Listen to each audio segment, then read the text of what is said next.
अस्सलाम वालेकुम नाज़रीन, आप हैं इस वक्त इसरार के साथ और आज हमारा टॉपिक ज़रा डिफरेंट और वो है ज़रूरी अशिया की फ़राहमी के हवाले से। आपने देखा कि पिछले दिनों में कुछ मसाइल चल रहे थे वीट के हवाले से, आटे के हवाले से और दूसरी चीज़ों के हवाले से, तो उसका आज हम तजिया करने की कोशिश करेंगे और देखेंगे कि आज हम कहाँ पे खड़े हुए हैं और पिछले दिनों में जो डेवलपमेंट्स हुई थी और जो इक़दाम उठाए गए थे गवर्नमेंट की तरफ से, उनका क्या असर पड़ा है ऑन ग्राउंड। ये ज़रा देखना ज़रूरी है कि ऑन ग्राउंड क्या सिचुएशन चेंज हुई है या नहीं हुई है, इसका आज हम तजिया करेंगे। हमारे साथ बहुत ही पर्टिनेंट आज पैनल मौजूद है। हमारे साथ सबसे पहले मौजूद हैं जनाब प्रिंस ईसा जान बलोच साहब, निगरान वफाकी वज़ीर हैं खुराक, ज़राअत और लाइफ स्टॉक के। प्रिंस ईसा जान साहब आपका बहुत शुक्रिया। कादिर बलोच साहब उनके साथ मौजूद हैं, ज़रूरी तरक्याती कमिश्नर हैं वज़ारत ज़राअत और खुराक के। दोनों बलोच और आज डिस्कशन जो है वो बड़ी ज़बरदस्त किस्म की होगी नाज़रीन। वीट के हवाले से और आटे के हवाले से मुख्तलिफ जो इशूज़ थे, मुख्तलिफ जो कंसर्न्स थे, कोशिश करेंगे कि उनको आज एड्रेस किया जाए और देखा जाए कि क्या मामला चल रहे हैं और किस तरफ हम जा रहे हैं और ये जो पीरियड गुजरा है इससे हमने क्या सबक क्या सीखा है, ये बड़ा इंपॉर्टेंट क्वेश्चन है। इसका आज हम तजिया करेंगे और सबसे पहले मैं शुरू करता हूँ बलोच साहब आपसे कि कल मीटिंग हुई कैबिनेट की, उसमें सबसे जो मेजर कंसर्न था कैबिनेट के लिए वो यही था कि ज़रूरी अशिया की फराहमी, आटा दाल वगैरह वो सारा कुछ। उसमें एक आपने डिसीजन लिया कि राशन कार्ड वगैरह का इजरा किया जाएगा। कैबिनेट की ओवरऑल मीटिंग के हवाले से भी और इन इक़दामात के हवाले से भी ज़रा हमें थोड़ा सा अपडेट कीजिएगा प्लीज़। बिस्मिल्लाहिर्रहमानिर्रहीम। जैसे आपने कहा वीट वाकई इस वक्त टॉक ऑफ द टाउन नहीं बल्कि टॉक ऑफ द कंट्री है और अल्हम्दुलिल्लाह सबसे पहले तो आपके तवज्जुह से मैं अपने पाकिस्तान के भाइयों को बताना चाहूँगा कि अल्हम्दुलिल्लाह वीट की कोई शॉर्टेज नहीं है और इंशाअल्लाह अल्लाह करेगा तो अगले फसल तक भी हमारे पास इतना ज़ख़ीरा मौजूद होगा कि हम उसको बड़े खुश असलूबी से निभा सकेंगे। ठीक, गुज़श्ता जो कल के मीटिंग के हवाले से भी यही बातें हुई क्योंकि यही सुबह शाम यही बातें चल रही हैं। अल्हम्दुलिल्लाह आपने देखा कि 27 तारीख के बाद 27 दिसंबर के बाद जो थोड़ा सा एक मिसहैप आ गया, उसमें एक चेन होता है। फेडरल गवर्नमेंट का एक काम है वो गंदम को प्रिक्योर करना और उसको उसकी सप्लाई को ठीक रखना और उसके बाद फिर ये सूबों को जाता है। सूबों में फिर आपको पता है कि बड़े मराइल तय करते करते फिर जाके वो थैला किसी कंज्यूमर के हाथ में जाके पहुंचता है। उसके लिए काफ़ी मराइल होते हैं और मराइल में अगर एक भी चेन का लिंक टूट जाए तो उससे ये रब्ता आपका सारा ख़त्म हो जाता है। बिल्कुल ठीक। तो आपने देखा मेरे अपने अंदाजे से जो मैं आपको बताना चाहूँगा कि इसमें और कोई बड़ी तकलीफ नहीं थी, सिर्फ एक मिसमैनेजमेंट आ गया क्योंकि चेन टूटा हमारा। उसके अंदर गंदम फ्लोर मिल तक पहुंचा, उसके बाद बिजली की तरसील में फ़र्क आ गया, तब भी आप समझें चेन का एक लिंक टूट गया, उससे आपको कुछ ना मिल सका। उसके बाद फिर ट्रांसपोर्टेशन के ऊपर, सिंध में ख़ासकर हमारे ट्रांसपोर्टेशन के ऊपर बहुत हैवी फ़र्क आया। ट्रांसपोर्टेशन नहीं हुआ तब भी आपका थैला जो है ना वो ज़रूरतमंद तक नहीं पहुँचा। ग्राइंडिंग और उसके बाद चूँकि हमारे ग्रास रूट लेवल तक, यानी आप ये समझें कि डिस्ट्रिक्ट लेवल तक चूँकि तरसील नहीं हुआ तो इसमें हुआ। तो इसके लिए हुकूमत ने जो बर वक्त फैसला किया, जिसमें आपने देखा कि हमने एक कमेटी इसके ऊपर बनाई जनरल फारूक साहब के सरबराही में, सदर साहब ने और वज़ीर आज़म साहब ने, उससे मेरा ख्याल है काफ़ी इस पर फ़र्क हुआ।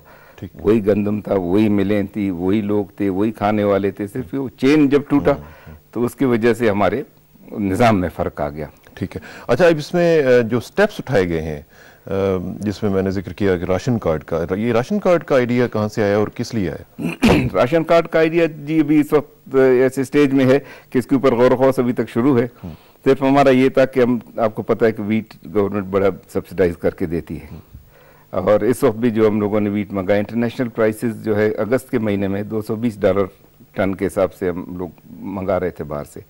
उसके बाद अचानक आज की जो मैं आपको बताऊं जो भी हमारे टेंडर मैच्योर हुए हैं कल परसों में, वो तकरीबन $550 टन के हिसाब से इंटरनेशनल प्राइस चला गया है। तो इसको हम अभी भी सब्सिडाइज कर रहे हैं, यानी इस वक्त जो पोर्ट पे गंदम मुझे इस वक्त डिलीवर हो रहा है वो $1200 मन के हिसाब से हो रहा है और मैं जो इशू कर रहा हूँ इस वक्त $475 के हिसाब से है। तो बीच में $700-800 का एक बड़ा गैप है जिसको गवर्नमेंट सब्सिडाइज करती है।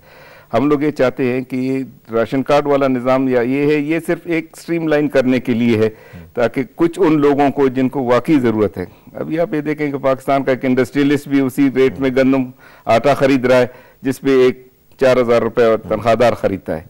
तो हम ये कहते हैं कि जो आदमी इसको वाकई अफोर्ड नहीं कर सकता है उसके लिए कुछ ना कुछ उसको कंपनसेशन उसके डोर स्टेप पे मिलना चाहिए। तो इसके लिए ये निज़ाम देख रहे हैं बेसिकली कि आप सब्सिडी का जो निज़ाम है उसमें थोड़ी सी आप चाहते हैं कि इस्लाहात लाई जाए। सर कुछ इस्लाहात तो होने चाहिए, क्योंकि एक चीज़ आप ये देखें कि आपको जब एक चीज़ गवर्नमेंट क्या क्या चीज़ें सब्सिडाइज करेगी, ऑयल सब्सिडाइज कर रहे हैं हम लोग, ये कर रहे हैं, तो हमें चाहिए एक, क्योंकि ये एक हमारा अपना वो है, कल जब हमारा अपना गंदम निकलेगा नेक्स्ट तो हम चाहेंगे कि उसका भी एक अच्छा रेट मेरे, हो सकता है हम कभी इस मौके पे पहुंचे 2, 4, 5 साल के बाद कि हमको एक्सपोर्ट करने की ज़रूरत हो, तो हमारे जो एक्सपोर्टर है उसको भी तो $500 टन पर मिलेगा इसका ना। तो ये नहीं कि जब हम मंगाएंगे $500 का, जब भेजेंगे तो 500 का नहीं होगा।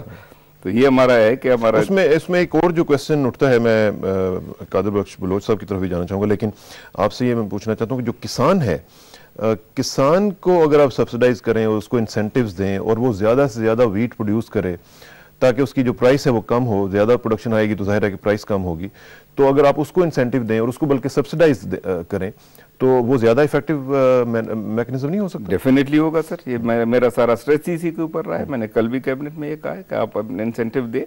हम लोग ये सब जो $550 दे रहे हैं सर, वो किसी पाकिस्तानी को तो नहीं दे रहे हैं, वो तो किसी बाहर के आदमी को हम दे रहे हैं, किसी गोरे को पैसा पकड़ा रहे हैं हम। मेरा अपना ये है कि वो पाकिस्तानी वो इंसेंटिव इतने दें कि वो उस आदमी को मिले जो ग्रोअर है वहाँ। क्योंकि मैं जानता हूँ कि कई लोग जो फार्मर्स हैं वो अब सोच रहे थे कि हम वीट काश्त करना ज़रा छोड़ दें क्योंकि इसमें से प्रॉफिटेबिलिटी जो है वो कम से कम होती चली जा रही है। बिल्कुल। तो इस तरह के जो एक बहुत डेंजरस सिचुएशन खुदा न खास्ता हो सकती है, तो उसके लिए मेरा ख्याल है कि आपको इक़दाम उठाने की ज़रूरत है। कादिर बलोच साहब, आप ज़रा मुझे थोड़ा सा ओवरऑल वीट के सिनेरियो के हवाले से ज़रा बताइएगा कि हमारा मसला कहाँ से शुरू होता है? ये वीट प्रोडक्शन, हम कहते हैं कि जनाब इतने 1000 टन और इतने फलान फलान हो गया और फिर हम उसको एक्सपोर्ट कर देते हैं, फिर हम उसको इंपोर्ट करना शुरू कर देते हैं, तो what is this going on? किसान साहब बहुत अच्छा सवाल कर दिया मेरे ख्याल में, मैं मुंतज़िर था इस सवाल का सर।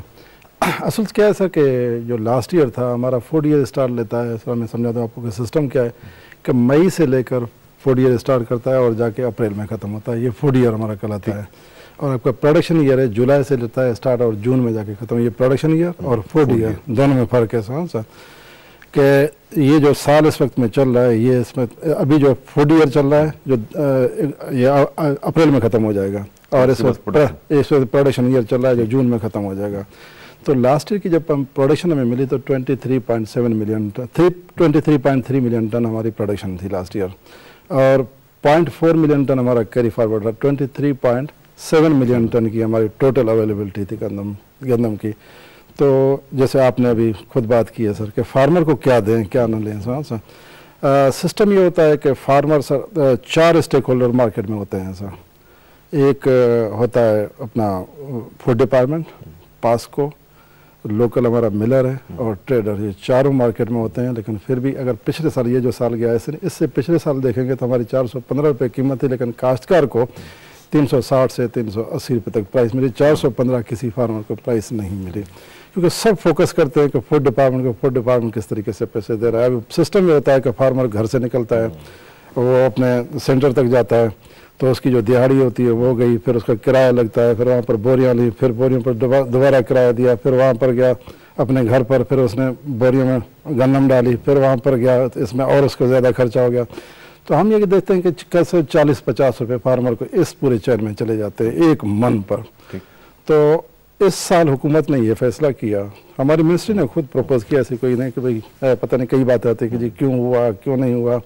सिर्फ और सिर्फ 5वां स्टेक होल्डर, इंटरनेशनल प्राइसेस बाद में आती हैं, पहले इंटरनेशनल प्राइस ये इंटरनेशनल प्रेशर की बात करें। इंटरनेशनल प्रेशर अलग बात है सर। मैं इस वक्त में पाकिस्तान जो हम मिनिस्ट्री में बैठ के हम जो करते हैं, हमने ये सोचा कि बम्पर क्रॉप है आपका 23.3 मिलियन टन का और 4 लाख आपके कैरी फॉरवर्ड है। अगर 5वां स्टेक होल्डर मार्केट में नहीं आते हैं तो फार्मर को 350 से ज़्यादा प्राइस नहीं मिलेगी और फार्मर अगले साल गंदम पर नहीं जाएगा। ये था मेन आइडिया कि जी क्यों जो है ना सर। और उस पर यह किया कि 5वां स्टेक होल्डर मार्केट में लाने से किसान को घर से उठकर सेंटर पर जाना नहीं पड़ा, उसके घर के दहलीज पर 425 रुपये में गंदम खरीद की गई, नहीं तो उसको कम से कम भी कोई 75 रुपये का नुकसान मैं कहता हूँ एक मन पर होता। वो करके फिर आगे चल के देखा तो इंटरनेशनल सीन देखा कि इंटरनेशनल सीन क्या आ रहा है, तो पूरी माशाल्लाह फिर जो हमने को 4.5 या 5 लाख टन गंदम टोटल हमारी एक्सपोर्ट हुई। लेकिन काश्तकार को जो फ़ायदा हुआ 23.7 मिलियन टन। असल तो ये होता है कि 70% तो काश्तकार खुद अपनी गंदम अपने घर में रखता है, बाकी 30% मार्केट होती है। हमारे 23-24 में 8 मिलियन टन गंदम मार्केट में आती है, तो इसकी प्राइस तो अभी शुक्र करेंगे वो रख लेता है, क्योंकि अगर वो नहीं रखे तो फिर पता नहीं क्या होगा। एग्जैक्टली। लेकिन इस साल क्या हुआ है, ये भी थोड़ा सीन सुन रहे, इस साल क्या हो रहा है। तो अभी ये हुआ कि जी हमने वहाँ पर वो काश्तकार को कीमत दिलाई, लेकिन फिर कंज्यूमर है 30% जो है ना सर, जैसे हमारे प्रिंस साहब हमेशा बात करते हैं कि जी हम तो म्यूनसिपल एरिया की बात करते हैं, ये तो नहीं कि पूरे पाकिस्तान की 70% तो खुद अपने पास गंदम रखता है, खुद अपने गंदम खाता है। तो ये थे इंटरनेशनल सीन सर। यहाँ पर क्या है कि जुलाई 2007 तक दुनिया जब से बनी है उससे लेकर 2000 दुनिया में गंदम की कीमत $220 पर टन है, क्योंकि इंडिया और पाकिस्तान ये अप्रैल में आ जाते हैं मार्केट में, अप्रैल मई में, जब तक पूरी दुनिया सामने नहीं आती है। जब सितंबर आता है पूरी दुनिया की गंदम मार्केट में आ जाती है, पूरा इंटरनेशनल सीन सामने आ जाता है कि जी यहाँ पर क्या पोजीशन है। तो उस वक्त $450 पर टन गंदम। तो ये मैसेजेस हैं हमारे लिए कि मैसेज लेना चाहिए कि क्या है क्या नहीं है। आपको इंटरनेशनल मार्केट के साथ और रीजन के मार्केट के साथ चलना पड़ेगा। अगर आपने उनको छोड़ दिया और आपने खुद आज इंडिया देखें, इंडिया इंटरनेशनल मार्केट के साथ और रीजन के मार्केट से चल रहा है, आज उसके पास आज की प्राइस है सर, कम से कम आटे की प्राइस उनके पास, जैसे हमारे यूटिलिटी स्टोर वगैरह जो हम 13 रुपये किलो दे रहे हैं, वहाँ पर 24 रुपये किलो आटा है सामने, और आम मार्केट में 32 रुपये किलो। माना ये उन्होंने स्टेबलाइज किया हुआ है कि जी उन्होंने वो मैसेज ले लिया, उन्होंने कहा जी मैसेज है, क्योंकि $220 से $450 तक दुनिया भी कहीं आगे जा रही है। और ये हुआ क्यों? हुआ ये कि मकई जो है ना सर वो बायोफ्यूल में चलेगी, क्योंकि अमेरिका या जो डेवलप्ड कंट्रीज थे वो मकई बेचते थे, उन्होंने कहा यार $150 में $200 पर टन हमारी मकई बिकती है, इतने अपने वसाइल खर्च करते हैं, ज़मीन हमारी, आबहवा, हमारे मौसम, हमारे पानी, हमारे इनपुट सारे, फिर भी जो कीमत नहीं मिलती है, ये तो लाइव स्टॉक में जा रही है। तो उन्होंने कहा जी इसमें बायोफ्यूल में चले जाए। तो बायोफ्यूल में जाने से, मकई की बायोफ्यूल में जाने प्रेशर आ गया गंदम पर, ठीक पूरी वर्ल्ड में प्रेशर आया है, पूरी हमारे रीजन में प्रेशर आया है सर। पहले ये होता था, एक अफगानिस्तान का फैक्टर ले लें, रशियन स्टेट में आप जाएं तो गंदम की कीमत वहाँ पर $140, जो हम 2-3 साल पहले हमने अफगानिस्तान वाला उस पे आते हैं, वो भी एक ठीक ठाक सेंसिटिव टॉपिक है। जो चीज़ जो आप कह रहे हैं कि उसको एक मैसेज जो है वो हमें लेना चाहिए, मैसेज आप देना चाहते हैं, आप खुद हुकूमत में हैं, हुकूमत आपके साथ बैठी हुई है, तो मैसेज और किसको आपने देना है? ये ऑर्गेनाइज तो इन्होंने करना है, हमारी मिनिस्ट्री ऑफ जो फूड है उनका ये काम है कि वो इस तरह ऑर्गेनाइज करे कि ये जो प्रेशर्स हैं वो हम विथस्टैंड भी कर सकें और उनको रिलीज भी कर सकें। बिल्कुल सर, इसके ऊपर हम लोग बिल्कुल काम कर रहे हैं। ये एक समझो पेरेंटिश रोल है, जो फेडरल गवर्नमेंट का एक रोल है, वो तो एक पेरेंटिश रोल है। आपने देखा ये हम ट्रिकल डाउन करते हैं आइडियाज़ और गंदम और प्रिक्योरमेंट, क्योंकि बाकी सूबे इसको इसी तरह नहीं कर सकते हैं जैसे एक जामे प्रोग्राम के तहत फेडरल गवर्नमेंट इसको करता है। तो इसके ऊपर हम लोग बाकायदा सर काम कर रहे हैं और ये कोशिश कर रहे हैं कि अगले साल ये चीज़ें ना हो सर। तो जो भी हुए माजी में आपने देखा सर, जब एक आदमी हाकिम होता है, जब उसके हाथ में इख्तियार होता है, उसने कोई ना कोई डिसीजन ज़रूर करना होता है। देखने की बात यह है कि उसका इंटेंशन क्या है। मैं जब से आया मैंने देखा सर, मुझे कोई ऐसी गलत इंटेंशन नहीं नज़र आए पिछले गवर्नमेंट में। जो कुछ उन्होंने किया, अगर एक्सपोर्ट भी किया है ना, गुड फेथ किया उन्होंने। उसके बाद जो पिलफ्रिज हुआ, हमारी इंटेंशंस तो खैर बहुत ही अच्छी होती हैं। मसला सिर्फ यह है कि हमारा जो एक्शंस हैं वो या तो इतना वो थॉट आउट प्रोसेस में से नहीं गुजरते हैं, या हम लोग शायद अपने पिछले जो एक्सपीरियंसेस हैं उनसे नहीं सीखते हैं। नीयत के ऊपर तो जाहिर है कि नीयत का तो फल भी अल्लाह ताला देता है और जानता भी वही है, लेकिन जो अमल होता है हमारा वो इतना वेल प्लान्ड और वेल थॉट आउट क्यों नहीं होता? ये क्वेश्चन है जो एक आम आदमी के जहन में है कि हम हर आए दिन 2-4 महीनों के बाद हमें ये कोई ना कोई इस तरह की सिचुएशन वो फेस करनी पड़ती है। Why sir? इसमें तो आपने जैसे कहा कि प्लानिंग का है, माशाल्लाह बड़ा मुल्क है, बड़े इसके थिंकिंग्स हैं, तो इसके अंदर प्लानिंग तो डेफिनेटली ऐसा होना चाहिए कि जिससे ये चीज़ें ना हो। जैसे आपने कहा ना कि हमने जो माजी से जो सबक नहीं सीखते हैं वो लोग तकलीफ़ में जाते हैं। हम लोग इसीलिए जो नेक्स्ट ईयर के स्टेप्स हैं हम लोग जो ले रहे हैं वो यही है, हमारा प्रिक्योरमेंट का हम कैसे लेंगे, क्या करेंगे, अभी से हमने अपना प्रिपरेशन कर लिया है। क्योंकि एक तो गंदम का आप देखें ना, ये बिल्कुल एंड ऑफ द सीज़न है, महीने के जब आखिरी दिन आते हैं जेब खाली होता जाता है, गोदामें खाली होते गए, इसलिए क्योंकि ये बिल्कुल अभी 6 हफ्ते के बाद आपका इंशाल्लाह आप समझे एंड ऑफ फरवरी से आपके सिंध का गंदम आना शुरू हो जाएगा। तो इसका मतलब है कि पूरा सीज़न हमने गुजार लिया इसके ऊपर। तो जो तकलीफ़ात इसके अंदर थे अल्हम्दुलिल्लाह ये कि इसको हम लोगों ने इम्पोर्ट करके, आपने एक बात का जिक्र किया, वो थी चेन। चेन में जो मुख्तलिफ स्टेक होल्डर्स हैं, जिस तरह बलोच साहब भी कह रहे थे कि जिसमें हमने 4 की बजाय 5 बढ़ाए तो उससे फ़र्क पड़ा। इस पर मैं ज़रा चेन पर मज़ीद बात करना चाहूँगा, लेकिन हमें एक ब्रेक लेना पड़ रही है नाज़रीन। ब्रेक के बाद वापस आएंगे तो इस चेन के जो मुख्तलिफ स्टेक होल्डर्स हैं उनके भी बारे में बात करेंगे और देखेंगे कि इसको कैसे ठीक किया जा सकता है, क्योंकि ये जो मेरा क्वेश्चन है कि हम आए दिन इस तरह की जो चीज़ें हैं वो क्यों फेस करते हैं और हमें क्यों फेस करना पड़ती हैं, इसका ज़रा तजिया करेंगे। After this break please sit tight, will be right back.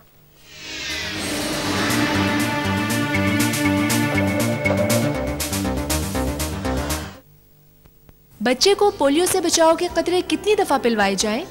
5 साल तक की उम्र के हर बच्चे को हर पोलियो मुहिम के दौरान पोलियो से बचाव के कतरे जरूर पिलवाएं ताकि उनमें पोलियो के खिलाफ मतलूबा कुव्वत मुदाफ़त पैदा हो सके। वज़ारत सेहत, हुकूमत पाकिस्तान।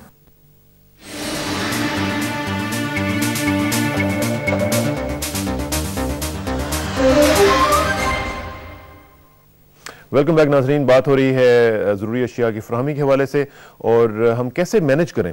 हम लोग मैनेजमेंट में कई दफ़ा ज़रा मार खा जाते हैं। ये जो मैनेजमेंट का और इस चेन का जो मामला है, इंटर रिलेशनशिप जो है, इसमें मैं चाहूँगा बलोच साहब आप ज़रा थोड़ा सा हमें बताएं कि क्या हम इसको मुस्तकिल बुनियादों पर कोई ऐसा मैकेनिज़्म नहीं बना सकते कि जो इस सारे मामले को फिक्स कर they once for all?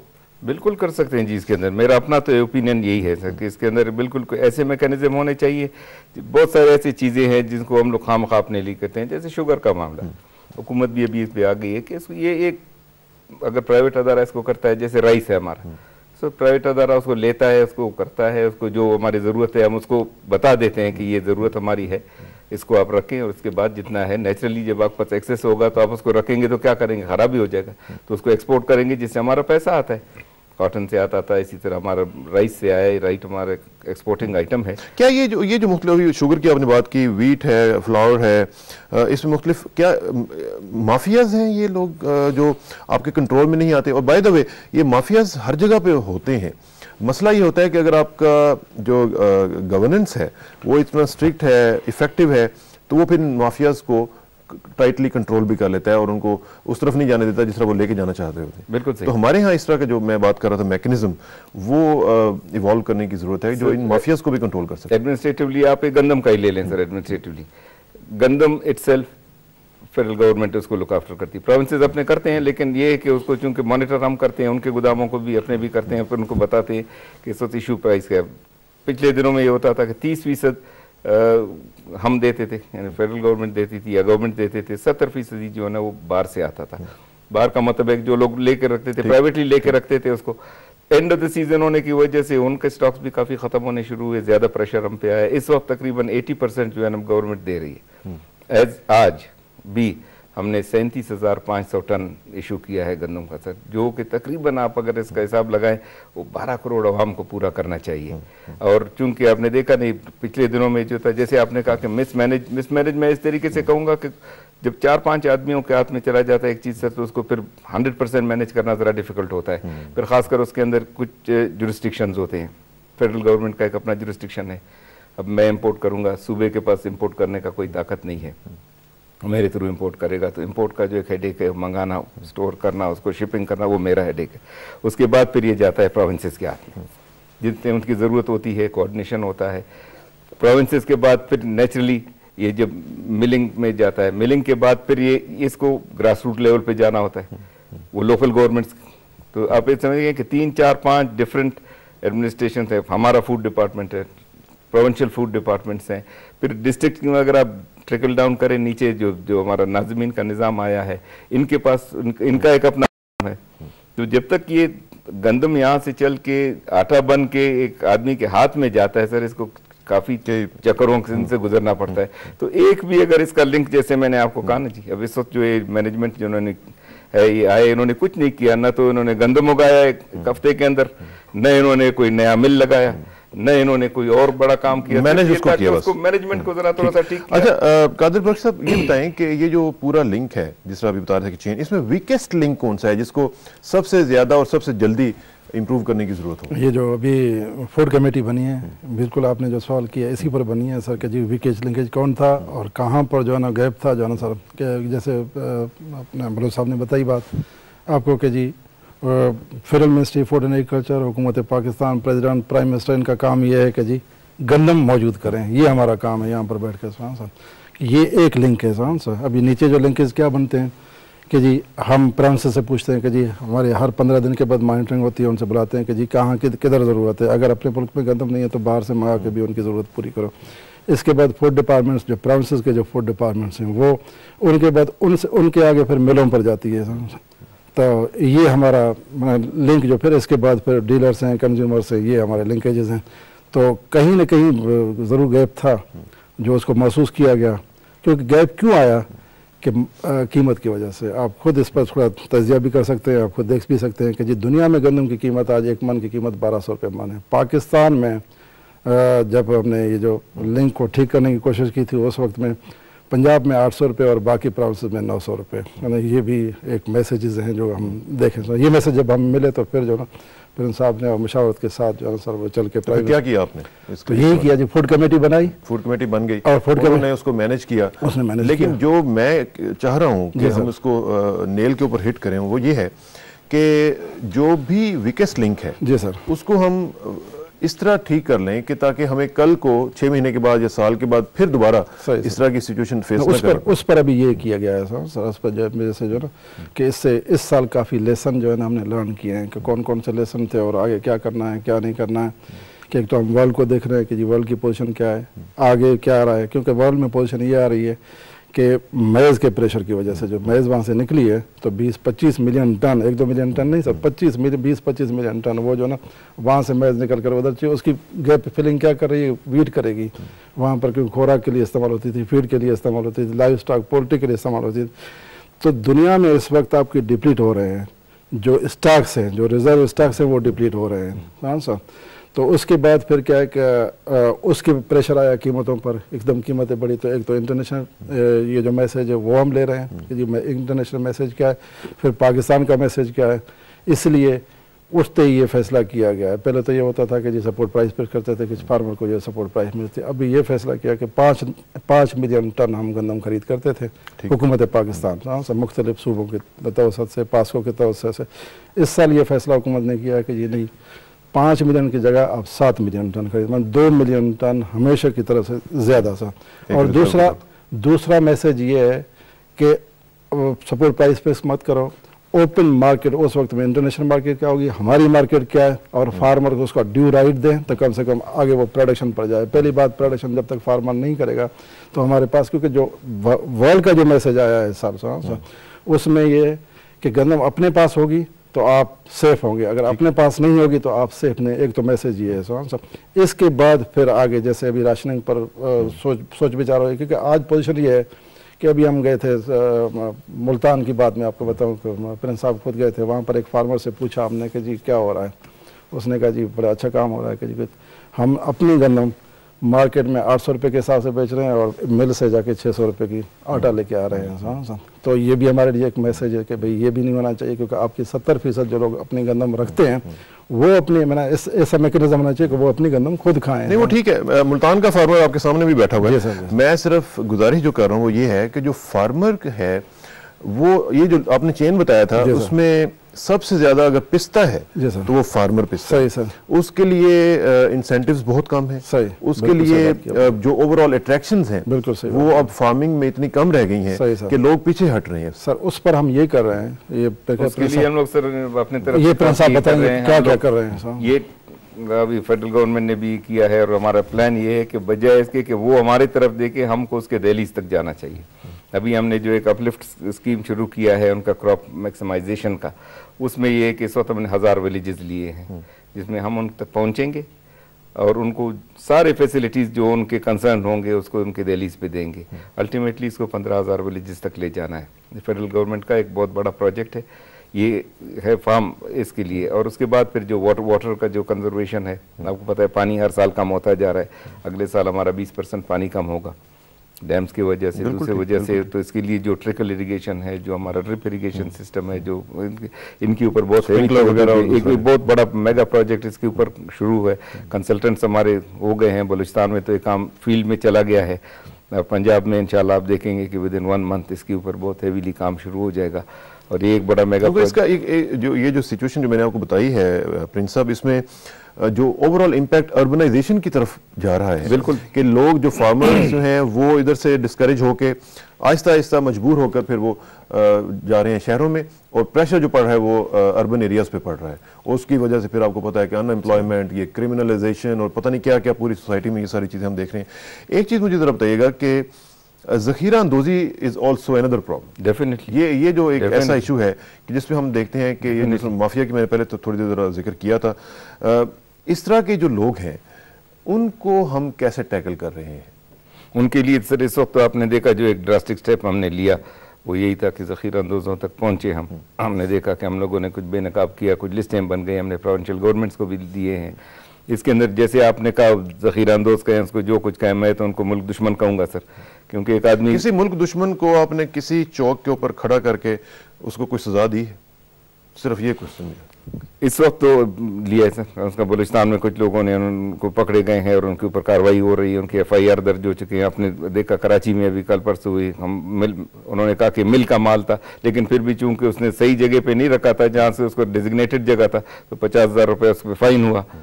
Karachi में कल आपने देखा, अभी लाहौर में भी कल उन्होंने जो एक ज़ख़ीरा पकड़ा 2000 बैग का तकरीबन था, तो उससे पूछगछ हो रही है, FIR दर्ज हुआ। वो अगर हमको 24 घंटे के अंदर कोई जस्टिफिकेशन देता है तो मुल्क दुश्मन को आप 50,000 फाइन करते हैं, उसमें 25,000 किसी बंदे को उसने पैसे दे के तो वो भी छूट जाएगा। मसला सिर्फ ये है कि जब तक आयरन हैंड के साथ आप इन लोगों के साथ डील नहीं करेंगे प्रिंस साहब, जो एक आम परसेप्शन है लोगों की वो यही है कि ये लोग फिर दोबारा इस तरह करेंगे, ज़ख़ीरा अंदोज़ी का सिलसिला जारी रहेगा, और ये जो इस तरह के प्रॉब्लम जो हमें फेस करने पड़ते हैं ये फिर दोबारा खुदा न खास्ता फिर आएंगे। ऐसी कोई बात तो नहीं सर, ऐसी बात इंशाल्लाह नहीं। हम ये चाह रहे हैं, मेरा अपना जो आइडिया जितने दिन है इधर इसको हम जो खिदमत कर रहे हैं मुल्क की सर, हमारा ये है कि एक चीज़ को आप ऐसे स्ट्रीमलाइन करें ताकि वो ज़ख़ीरा अंदोज़ तक को वो उसका नौबत ही न पहुंचे। ऐसी खिदमत कर दें प्रिंस साहब के जो आपको आने वाली नस्लें याद रखें कि जी प्रिंस ईसा जान बलोच साहब तशरीफ़ लाए थे और उन्होंने ये एक ऐसा काम किया था कि जो फिर कभी किसी को कुछ तंग नहीं कर सका। सर मैं तो इधर अल्हम्दुलिल्लाह जब मैं आया, वो बात तो आपकी सही है, मैं स्ट्रीमलाइन किया, मैंने अपने प्रपोजल दिए, मैं बाकायदा से कह रहा हूँ। ठीक है, अच्छा होर्डिंग के हवाले से मैं आपसे टेक्निकली ज़रा पूछूंगा कि होर्डिंग का जो इशू है इसमें मेरा ख्याल है कि ये एक ऐसा सीरियस इशू है कि जिसको टैकल करना टेक्निकली स्पीकिंग कि उसको या तो होर्डर्स जो हैं उनको इस किसी तरीके से डिस्करेज किया जाए, एक तो ये लॉ एनफोर्समेंट के हवाले से, दूसरा वैसे भी इंसेंटिव्स उसमें इस तरह के कम हो कि वो इस तरह का काम ही ना कर सकें। सर असल मेरे ख्याल में क्योंकि ये सवाल आप मिनिस्टर साहब से पूछते तो अच्छा था, मुझसे पूछ लिया। साहब ने तो कह दिया कि सजाएं हमने देनी शुरू कर दी। नहीं सर, सजाएं नहीं, मैं आपको पता था ना सर होर्डिंग का क्या है। इस वक्त देखिए हम तो ये कहते हैं कि ओपन होना चाहिए, पाकिस्तान के लोगों को प्राइवेटाइजेशन की तरह जैसे हर चीज़ जा रहा है इसको भी जाना चाहिए। अभी अगर गंदम है जैसे अब इस वक्त उसमें होर्डिंग का क्या है, सिर्फ ये इस वक्त जो गंदम गवर्नमेंट ऑफ पाकिस्तान इशू कर रही है सर, उससे सस्ता गंदम सारे दुनिया में नहीं है। मैं तो आपको पाकिस्तान के कहेंगे तो उसको काश पाकिस्तानी को उसका बेनिफिट जाता। मुझे इसका अफसोस है कि वो डेफिनेटली वो 465 रुपए मन जो मैं दे रहा हूँ मिलर को, वो ट्रिकल करके एक पाकिस्तानी को नहीं जाता। इसका मुझे डेफिनेटली दुख है कि मैं किस नीयत से दे रहा हूँ, क्या कर रहा हूँ, कहाँ से हुकूमत को मंगाती है, कैसे सब्सिडाइज करके उनको देती है, इधर तक तो उसका है। लेकिन मैं ये चाहता हूँ कि अगर इसके कुछ रेट्स के अंदर इतना डिफरेंस ना हो तो फिर वो होर्डिंग ही नहीं करेगा। That's what I'm saying। लेकिन इस पर मजीद बात करेंगे, हमें ब्रेक लेना पड़ रही है और ब्रेक के बाद वापस आएंगे तो फ्लोर मिल्स का जो है सिलसिला उसमें भी ज़रा देखेंगे कि ये मिलों का इसमें क्या रोल है और मिलें इस पूरे मामले में किस तरीके से अपना एक रोल इफेक्टिवली प्ले कर सकती हैं, और अगर नहीं कर रही हैं तो क्यों नहीं कर रही हैं, इसका ज़रा जिक्र करेंगे ब्रेक के बाद। Don't go away.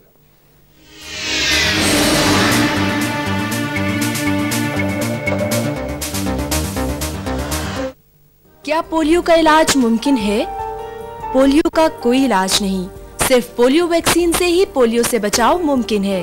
पैदाइश से 5 साल तक की उम्र के हर बच्चे को पोलियो से बचाव के खतरे हर बार पिलवाएं। वज़ारत सेहत हुकूमत पाकिस्तान।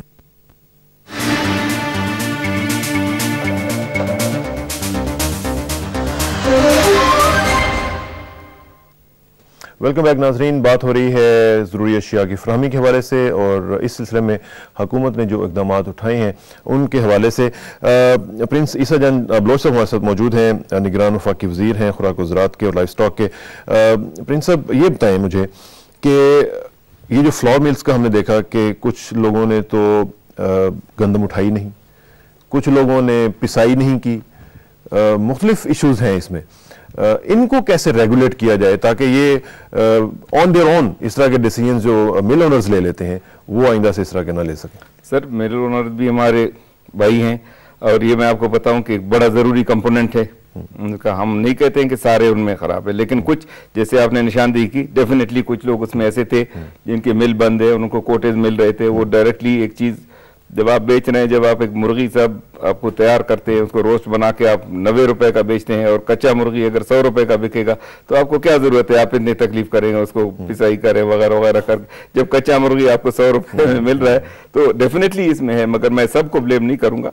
पाकिस्तान पिछले दिनों में हमारे प्रोग्राम में जनरल फारूक साहब तशरीफ लाए थे, तो उन्होंने मुझे बताया कि 40 to 50% मिल्स जो हैं वो उस लेवल से ज्यादा हैं जितनी हमें जरूरत है। ओवरऑल पाकिस्तान को जो मिलों की जरूरत है इस फ्लोर मिल्स की, उससे 40 to 50% ज्यादा है।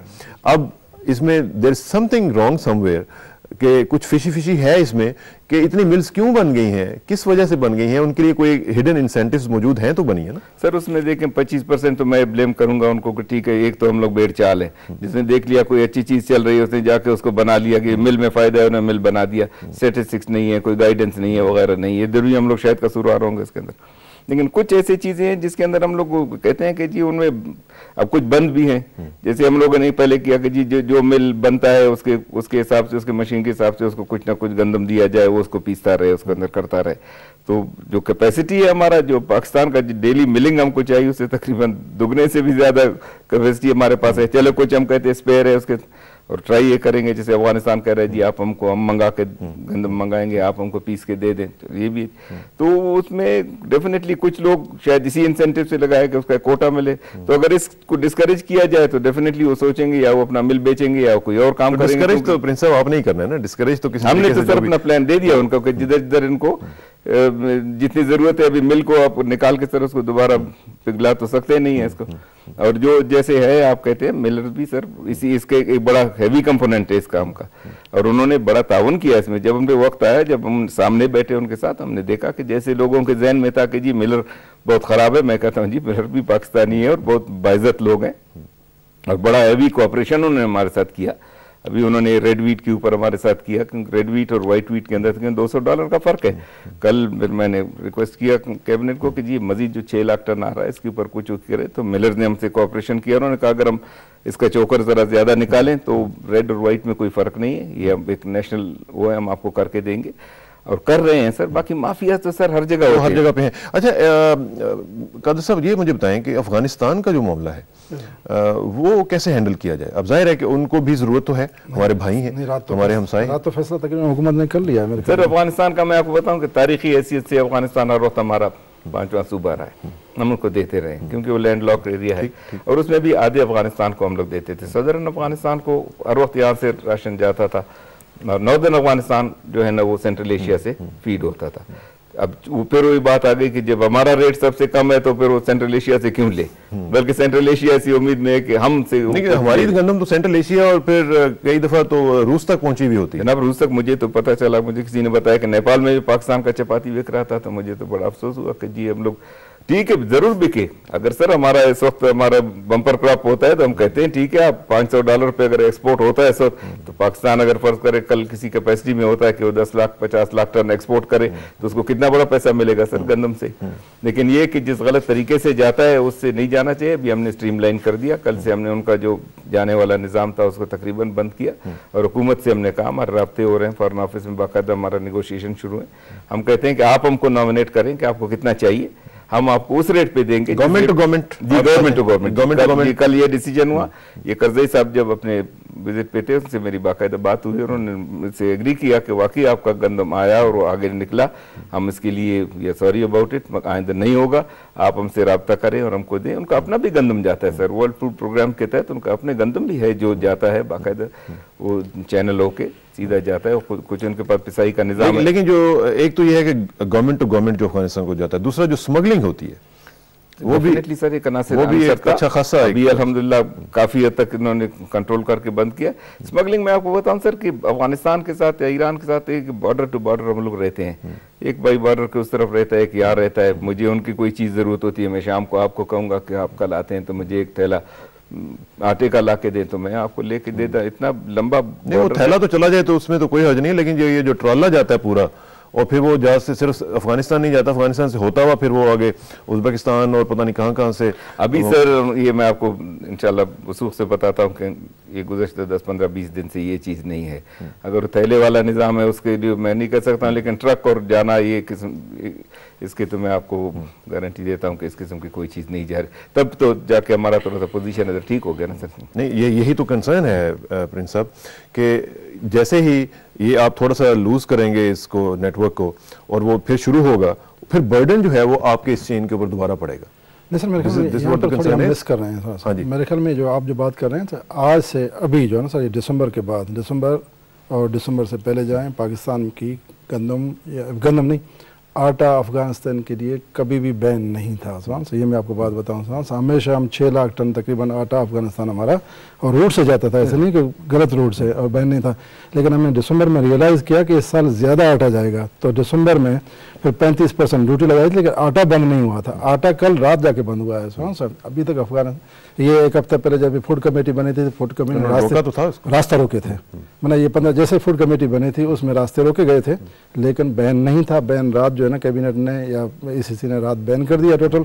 अभी उन्होंने कहा जी प्राइवेट सेक्टर से नहीं जाएगा, अभी पब्लिक टू पब्लिक सेक्टर, मैंने हुकूमत से हुकूमत फूड कमेटी जाएगा। फूड कमेटी ने सर बंद नहीं किया था, उसमें ये था कि जो लोग एक्सपोर्ट करते रेगुलेटरी ड्यूटी दे के, उसमें ये था कि वो जो शो करते थे, क्योंकि हर ट्रक को उधर कोई तुलाई का बंदोबस्त इतना है नहीं, एबंडेंस में जा रहा है, तो उसके अंदर फिर इन्होंने फील किया कि जी ये जो फर्स्ट मिसाल की बात है 40 टन का एक ट्रक जा रहा है, भाई आपने ड्यूटी उसका 15-20-25 टन का दिया और ज्यादा जा रहा है, उस पर उन्होंने रोक के उनको किया।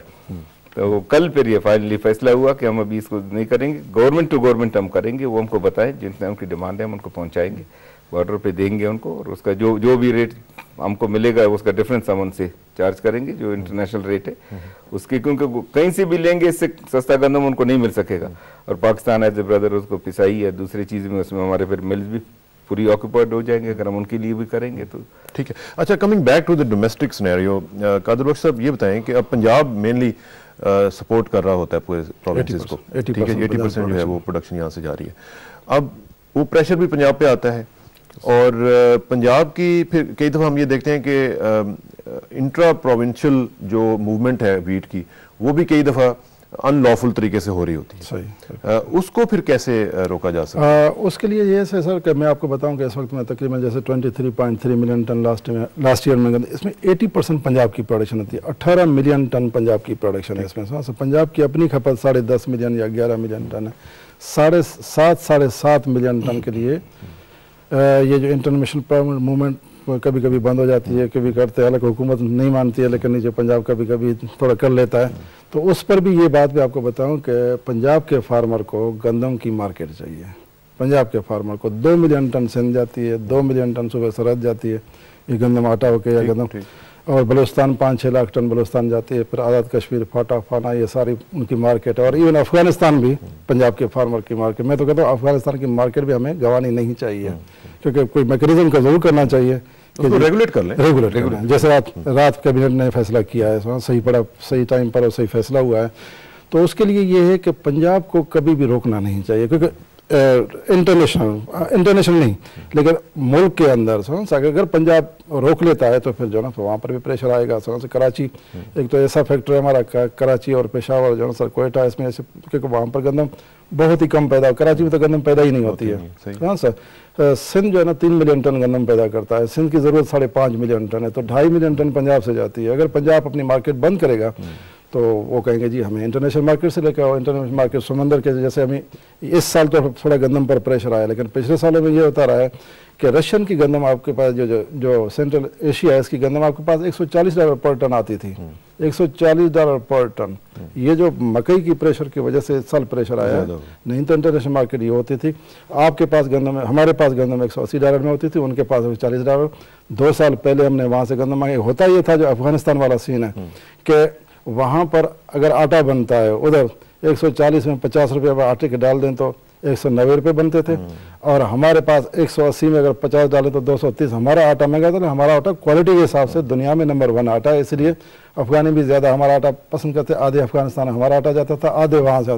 लेकिन अभी वहाँ पर 450 की कीमत होने की वजह से क्या हुआ कि 50 रुपये इसमें डालें तो 500 रुपये आटे के में 1400 रुपये एक मन बनता है आटे का। और यहाँ पर जो ड्यूटी के साथ भी जो 35% ड्यूटी के साथ भी 700 रुपये मन आटा जाता था। इसलिए हमारा फिर भी हमारे पास प्रेशर है।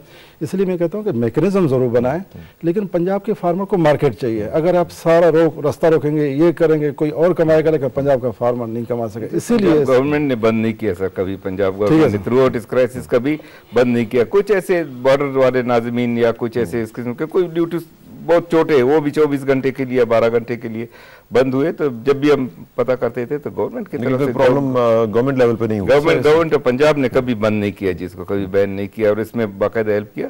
पंजाब को सर करना चाहिए, बड़ा भाई है उसको तो बिल्कुल बड़ा भाई है। और पंजाब के जो आपने बलोच साहब आपने जो कहा कि पंजाब की गवर्नमेंट जो है और उसका खास तौर पर जो मार्केट है वो इसी तरह कायम रहनी चाहिए, क्योंकि अगर आपका जो पंजाब का फार्मर है वो उसकी जो प्रोडक्टिविटी है उसको आप बढ़ा देते हैं तो आपकी रेगुलेट कर दें ट्रेड को, और जहाँ तक मर्जी जाए, जहाँ तक बेचना चाहें आप बेचें। सर इवन यहाँ तक भी जो है खास करके आपका रहीम यार खान है या बहावलपुर, यहाँ का जो गंदम होती है इन इलाकों में खास करके सर दुनिया में नंबर 1 है। ग्लूटेन लेवल का असल सबसे ज़्यादा है जो चपाती बनती है, जैसे ग्लूटेन लेवल दुनिया का 26-28% ज़्यादा है। यहाँ के फार्मर के जो ग्लूटेन लेवल वो 34% है सर। इसलिए दुनिया पूरी आशिक है कि जी हमें जो है आपकी दुबई वगैरह ये हरीसा बनता है स्पेशल डिश, वो जी हरीसे के लिए जितनी भी वो कहते हैं वहाँ का जो लोग हैं जो बिजनेसमैन कि जी हमें दें, हम खुद वहाँ के फार्मर को पैसे देते हैं और उतनी गंदम उगाते हैं, हम वहाँ पर ले जाएं। तो this is what I am saying. यही तो बलोच साहब मैं यही कह रहा हूँ कि जो हमारा वहाँ का फार्मर है सदर्न पंजाब का, उसको इतने इंसेंटिव्स आप दे दें कि वो बजाय इसके कि किसी और फसल की तरफ जाए, वो वीट के ऊपर रहे और वीट की प्रोडक्टिविटी जो है वो ज्यादा से ज्यादा हो। जी बिल्कुल होना चाहिए सर। हमारा यील्ड पर एकड़ में हम काफी पीछे हैं, इसके ऊपर बड़ा काम हो रहा है। तो ये एक चीज़ है, आपको पता है इस वक्त दुनिया में पाकिस्तान का 9th इन एरिया है और 8th इन प्रोडक्शन है हम लोग दुनिया में। यील्ड हमारा थोड़ा सा डेफिनेटली दुनिया के मुकाबले में बहुत डाउन है, इसके ऊपर काम कर रहा है। मैंने हमारे PARC और इनको सबको कहा है कि हमारे पास काबिल डॉक्टर्स है, आप इसके यील्ड बढ़ेगा तो जमीन वही हमारे पास है, जमीन तो बढ़ नहीं सकती। बिल्कुल और बाकी फसलों के ऊपर आ रहा है। और गंदम जैसे आपने पहले खुद भी कहा कि बड़ा अनअट्रैक्टिव है फार्मर के लिए सर। इसके मुकाबले में भी अगर वो सनफ्लावर ग्रो करता है, वो 1 रुपये इन्वेस्ट करके 1.5 रुपये से ज्यादा उसमें कमा जाता है, गंदम में वो नहीं कमा। I know for the fact कि ये जो मसाइल हैं इस तरह चल रहे हैं, लेकिन मुझे यकीन है कि आप इसके ऊपर नजर रखे हुए होंगे। आखिर में मुझे ये जरा बताइएगा प्रिंस साहब के इस वक्त जो सूरत हाल आपने देखी और अल्लाह के फजल करम से हम उस सिचुएशन से बाहर आ गए, और अब जो आखिर में मैं सवाल पूछना चाहता हूँ ये है कि अब खुदा ना खास्ता ऐसा कोई चांस तो नहीं है कि इस चेन में फिर कोई ना कोई ब्रेक डाले या इसको वीकन करने की कोशिश करे और खुदा ना खास्ता हम फिर 4-6 महीने के बाद फिर उस तरफ ना चले जाएं। आखिर में ये एश्योरेंस मुझे चाहिए। नहीं सर, इंशाल्लाह ये नहीं होगा, मेरा अपना ख्याल है, क्योंकि इससे मैंने काफ़ी सीख लिया। प्रोविंसेस ने भी उनको पता चल गया कि उनकी जिम्मेदारी क्या है, मिलर ने भी अपना सोच लिया, और जो ग्रास रूट पे जो थोड़ा बहुत जो था, क्योंकि आपको पता है नाज़मीन को हमारे कुछ लोगों को उन्होंने वो कर दिया था कि इलेक्शन की वजह से आप ज़्यादा सब हिस्सा न लें, तो कुछ उधर भी हो गया। डिस्ट्रप्शन इंशाल्लाह रोज़ नहीं होगी। तो बाकी भी जो दालों का भी हमारा निज़ाम वो भी माशाल्लाह बड़ा अच्छा चल रहा है। इस वक्त भी कोई 80-90 हज़ार टन मेरे पास पासको में मौजूद है। चने की दाल 40,000 टन हमारा मंथली जो है ना खर्चा है। तो अगर हम चाहेंगे तो मार्च में जब हमारा दाल आए, लेकिन फिर भी मैंने उसको एक्सपोर्ट को उन्होंने कहा कि हमारे पास 40,000 टन बचेगी। मैंने कहा आप उसको यूटिलाइज़ करें जब तक हमारा सीज़न नहीं आता है, जब तक हम इंशाल्लाह अल्हम्दुलिल्लाह 100% श्योर ना हो कि हमारा अगला चने का फसल नहीं आता है, उस वक्त तक हम इसको डिस्टर्ब नहीं करेंगे। मूंग मेरे पास 27,000 टन इस वक्त मौजूद है, जो कि तकरीबन 1-1.5 महीने का हमारा पूरा कर जाएगा जी। तो ये चीज़ें हैं। चावल इस वक्त 5.5 मिलियन टन इस दफ़ा हमारा जो प्रोडक्शन आया उसमें 2.5 मिलियन टन के करीब हम लोग यूटिलाइज़ करते हैं। बाकी हमारा है एक्सपोर्ट पे भी हमने उनको कहा है कि ज़रा तवज्जो दें, चूँकि कॉमर्स के साथ है, हमारे से एडवाइस जो लेते हैं डे टू डे हम देख रहे हैं कि कहीं ऐसा ना हो कि वो ज़ख़ीरा हमारा कम हो जाए। तो अल्लाह ने सर हम लोग को बहुत तरफ से दिए हुए हैं, बस थोड़ा सा मिसमैनेजमेंट की वजह से थोड़ा सा मसला हमारी तरफ से होता है। इसमें जो FC और रेंजर्स का भी आपने इस्तेमाल शुरू किया था जी, वो कब तक जारी रहेगा? उसको आप विड्रॉ करेंगे? वो इंशाल्लाह हम लोग बहुत जल्दी विड्रॉ करेंगे, क्योंकि चेन चलना शुरू हो गया अल्हम्दुलिल्लाह। उस वक्त तक हमारा वो नौबत इंशाल्लाह नहीं पहुंचेगी। तो ये तो नहीं होगा कि वो विड्रॉ करेंगे और साथ ही दूसरी चीजें फिर शुरू? नहीं, इंशाल्लाह नहीं हो सर। बाकी भी तो जो एक निज़ाम तो पहले भी चल रहा था ना सर, वो तो एक डिसरप्शन था ना, मैं आपको बताया। अब जैसे बिजली का था तो उसका तो रेंजर से कोई ताल्लुक नहीं है, अगर बिजली नहीं होगा तो रेंजर तो उसको पीस नहीं सकता। बिजली 19 आवर्स डे मिल रही है? अभी दे रहे हैं हम लोग उनको, बिल्कुल दे रहे हैं, अनइंटरप्टेड दे रहे हैं जी। और कोशिश की, असमें एक स्कैटर्ड है, कई ऐसा है कि एक मिल के लिए फिर बहुत दूर तक उसको ले जाना बड़ा डिफिकल्ट हो जाता है, लेकिन अल्हम्दुलिल्लाह आपने देखा कि मिल्स बाकायदा दे रहे हैं, जितना हम प्रोडक्शन उनको दे रहे हैं वो तकरीबन वही। वैसे भी जो मेजॉरिटी ऑफ द मिल्स हैं वो इंडस्ट्रियल ग्रेड पे हैं, इंडस्ट्रियल ग्रेड पे हैं, तो इसलिए उनको तो मेरा ख्याल है मसला नहीं होना चाहिए। नहीं, अल्हम्दुलिल्लाह उन्होंने हमको सर इसको अप्राइज नहीं किया। अगर उनका मसला होता हमको जरूर बताते कि हमारा प्रॉब्लम है, तो इंशाल्लाह वो भी ठीक जा रहा है। और जहाँ तक उनकी सिक्योरिटी का ताल्लुक है वो भी हम देख रहे हैं। स्टोर्स को देर तक खुला छोड़ रहे हैं हम। यूटिलिटी स्टोर कॉर्पोरेशन को पहले हम 50,000 टन महीने का देते थे, अभी 1 लाख टन कर दिया हमने उसको। अब उसके बाद लाइन कुदरती लगेगी, क्योंकि वो आपको 13 रुपए किलो दे रहा है, बाजार में 15 है। वो लग जाए तो चले, कोई हर्ज नहीं है, लेकिन ये है कि इस तरह की जो पहले सूरत हाल हुई थी वो ना हो। प्रिंस ईसा जान बलोच साहब, आपका बहुत शुक्रिया, आप तशरीफ़ लाए और तफसील से आपने इस हवाले से हमारे जो क्वेश्चन है उनका जवाब दिया। कादिर बलोच साहब, आपका बहुत शुक्रिया। आज दोनों भाई हमारे बलोच मौजूद थे और गुफ्तगू का एक ज़बरदस्त मज़ा भी आया। नाज़रीन, ये जो सूरत हाल थी इसमें हमने कोशिश की कि आपको बताया जाए कि जो पूरा पिछले दिनों में एक मसला चल रहा था वीट के हवाले से, फ्लावर के हवाले से, वो क्या था और उसको अब कैसे टैकल किया गया है। और अल्हम्दुलिल्लाह प्रोसेस जो है वो वापस बैक ऑन ट्रैक आ चुका है और अल्लाह करेगा कि आइंदा आने वाले जो दिन है उनमें पोजीशन मज़ीद स्टेबल होगी। और आखिर में दुआ कि मेरी इज़्ज़त के लिए काफ़ी है मेरा मौला कि मैं तेरा बंदा हूँ, और मेरे फ़ख्र के लिए काफ़ी है कि तू मेरा परवरदिगार है। तो बिल्कुल उसी तरह है जिस तरह मैं चाहता हूँ, मुझे भी उसी तरह बना दे जिस तरह तू चाहता है। सपुरदम बतो माए खेचरा तू दानी हिसाब कम बेशरा। मुझे इसरा किसानों को नेक्स्ट वीक तक के लिए इजाज़त दीजिए। नेक्स्ट वीक इंशाल्लाह मुलाकात होगी। अल्लाह हाफ़िज़। क्या बुखार या इसहाल होने की सूरत में बच्चों को पोलियो के कतरे पिलाने चाहिए? पोलियो के कतरे पोलियो से बचाव का वाहिद जरिया है। इनके मुज़िर असरात नहीं और ये किसी भी बीमारी की सूरत में पिलाए जा सकते हैं। पोलियो से बचाव के 2 कतरे हर बच्चा हर बार। वज़ारत सेहत, हुकूमत पाकिस्तान। जिंदगी प्लानिंग का नाम है। प्लानिंग आगे बढ़ने की, आरज़ुओं की, इरादों की। कहीं सबसे अहम प्लानिंग ना भूल जाइए, मुस्तकबिल की प्लानिंग भी कीजिए। अपना कुनबा छोटा रखें। महकमा बहबूद आबादी, हुकूमत पंजाब।